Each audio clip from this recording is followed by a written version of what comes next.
Pak Syahnas. Waalaikumsalam warahmatullahi wabarakatuh. Waalaikumsalam warahmatullahi wabarakatuh. Terdengar jelas ya Mbak ya? Ya, alhamdulillah terdengar sangat jelas sekali nih.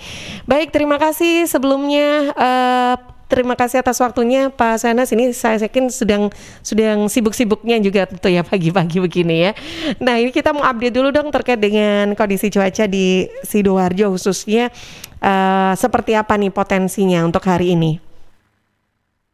Baik Mbak, untuk hari ini untuk wilayah Sidoarjo hari ini kami perakirakan terdapat potensi hujan ya, dari intensitas ringan hingga sedang ataupun lebat malahan ini pada siang hari dan juga sore hari. Untuk malam harinya kami perakirakan terdapat potensi hujan dengan intensitas ringan seperti itu. Oke, baik. Nah, ini untuk Sidoarjo kan kalau sekarang kondisinya kan cerah begitu, tapi kan kadang itu tiba-tiba begitu, tiba-tiba kondisi cuacanya jadi gelap gitu. Nah, ini kenapa sih? Apa sih yang menyebabkan kalau tiba-tiba ada pergantian kondisi cuaca seperti itu? Dan beberapa waktu yang lalu itu kan juga seperti itu ya. Bahkan kemarin pun juga kondisinya gelap sekali. Ya, jadi seperti ini Mbak. Perlu kami sampaikan bahwasanya eh, awan itu terbentuk dari uap air. Kemudian uap air ini didapat dari mana? Yaitu terdapat dari penguapan di laut sekitar wilayah Jawa Timur. Sedangkan untuk penyinaran matahari maksimum itu biasanya terjadi pada siang ataupun sore hari seperti itu. Jadi ketika siang hari perairan ini dipanaskan, kemudian terjadi penguapan, kemudian uap air tersebut eh, berkondensasi membentuk menjadi awan. Jadi kalau untuk dominannya atau pada umumnya awan-awan hujan umumnya itu terbentuk pada siang ataupun sore hari seperti itu. Hmm. Kemudian apakah malam hari juga berpotensi hujan? Tentu saja juga dapat menimbulkan hujan jika terdapat labilitas atmosfer yang mencukupi. Ataupun biasanya kalau untuk wilayah Sidoarjo sendiri hujan-hujan malam hari ataupun dini hari itu disebabkan oleh adanya awan yang terdorong angin dari Selat Madura menuju ke wilayah Sidoarjo seperti itu. Mm-mm. Jadi, wilayah Sidoarjo sendiri ada dua kasus nih, Mbak. Jadi Seperti apa itu, Pak? ada kasus yang terbentuk awan pada siang hari ataupun sore hari itu secara konvektif dari Mm-mm. daratannya itu sendiri, dari wilayah Sidoarjo daratan, Mm-mm. bisa juga terjadi dari kiriman atau awan yang asal mulanya dari Selat Madura menuju ke wilayah Sidoarjo begitu. Mhm. Berarti arah angin ini cenderung mengarah ke Sidoarjo ya, dari Madura ke Sidoarjo gitu ya arahnya ya. Ya, kalau untuk saat ini secara umum ang- anginnya masih dari barat menuju ke timur. Mhm. Dari Itu. barat ke timur ini dari mana nih Pak berarti? Dari barat ke timur itu berarti dari Sidoarjo menuju ke laut. Ini itu pada umumnya. Akan tetapi Oke. kan untuk wilayah Sidoarjo ini menganut sistem sirkulasi angin lokal gitu. Mhm. Jadi kalau untuk wilayah Sidoarjo yang terutama yang untuk wilayah pesisir itu kan kita ada yang namanya kalau kita belajar angin barat ataupun angin laut gitu. Mhm. Jadi kalau angin darat itu biasanya terjadi pada malam hari, kalau untuk angin laut biasanya terjadi pada siang hari seperti itu. Mhm. Oke, baik. Nah, berarti ini yang Sidoarjo yang istilahnya masih berada di pesisir-pesisir ini yang memang sangat-sangat yang perlu waspada sekali begitu Pak Sanas ya. Ya, Mhm. apalagi Oke. kita bulan Januari dan Februari ini memang kita akan memasuki puncak musim hujan. Seperti itu. Sampai Februari atau sampai Maret, Pak? Ini informasinya sampai Maret katanya. Untuk puncak musim hujannya kami perakirakan bulan Januari dan Februari. Mhm.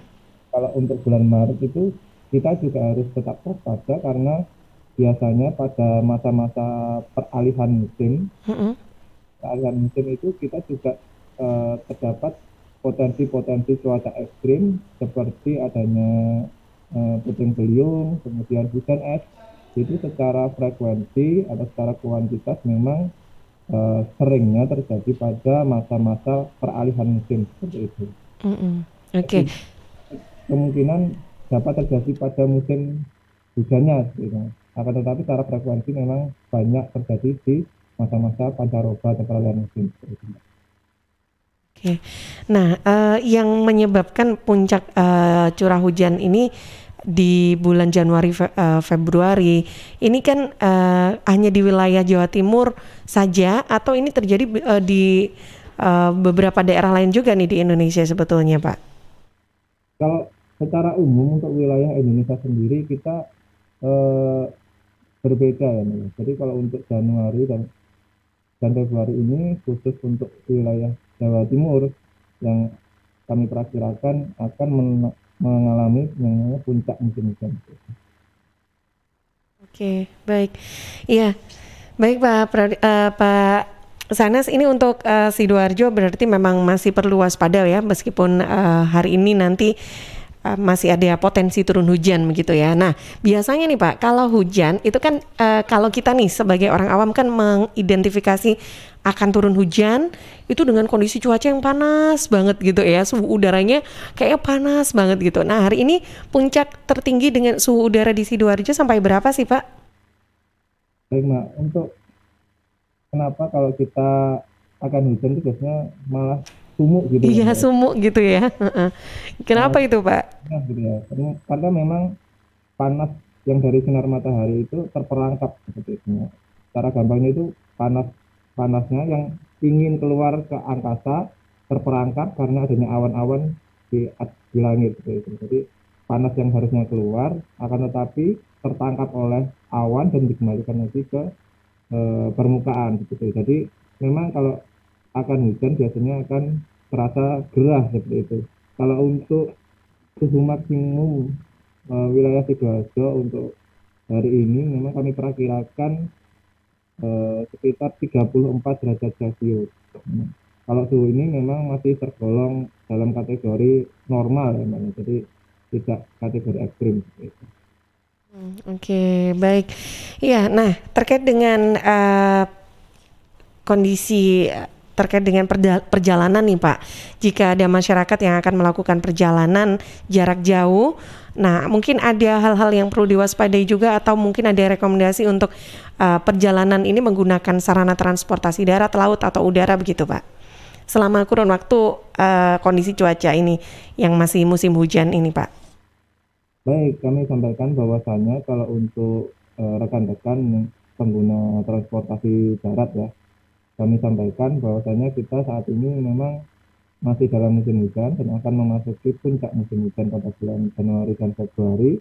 Kami harapkan jika menemui cuaca-cuaca ekstrim ataupun hujan lebat dan jika jarak pandangnya sudah menurun ataupun jarak pandangnya pendek, kami himbau agar berhenti sejenak seperti itu.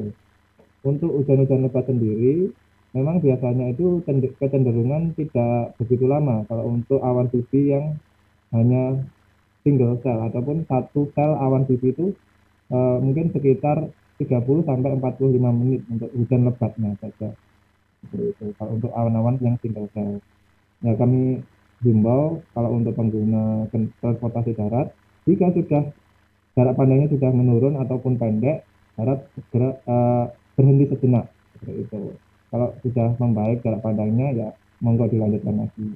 Kemudian untuk pengguna transportasi laut, untuk saat ini eh, informasi dari Stasiun Meteorologi Maritim Perak Surabaya untuk wilayah Jawa Timur hari ini tinggi gelombangnya relatif kondusif seperti itu. Jadi eh, berkisar antara 0,1 hingga 2,5 meter. Jadi sangat kondusif untuk melakukan perjalanan transportasi laut. Akan tetapi untuk tinggi gelombang ini memang akan kecenderungan meningkat jika adanya awan-awan cumulonimbus atau awan yang penyebab hujan lebat tadi. Kemudian bagi pengguna transportasi udara, kami sampaikan memang untuk saat ini untuk wilayah Bandara Juanda Sidoarjo sendiri memang saat ini jarak pandangnya berkisar antara 9 kilometer, relatif kondusif terutama untuk take off maupun landing pesawat seperti itu. Oke, baik. Ya, Pak Sanas, terima kasih banyak atas waktunya serta informasi yang disampaikan. Sekali lagi, semoga bermanfaat juga untuk semua sahabat Suara Sidoarjo. Selamat bertugas kembali Pak Sanas. Terima kasih. Selamat pagi.